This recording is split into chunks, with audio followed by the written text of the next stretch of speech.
মাহফিলের টাকাগুলো আপনারা জানেন তো, সব আমার তো খরচ হয় না, আমি বেশিরভাগ দান করে দিই। কালকেও আমার 2 লাখ টাকা দান করা লাগবে।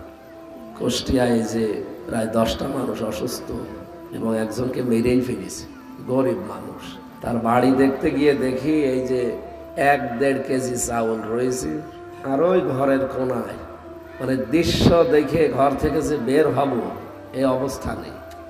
আমাদের কুষ্টিয়ার দায়িত্বশীল বলছে, আমার কান্না চলে এসেছে যে এত গরিব মানুষও বাংলাদেশে আছে, অথচ স্বামীটাকে মেরে ফেলেছে।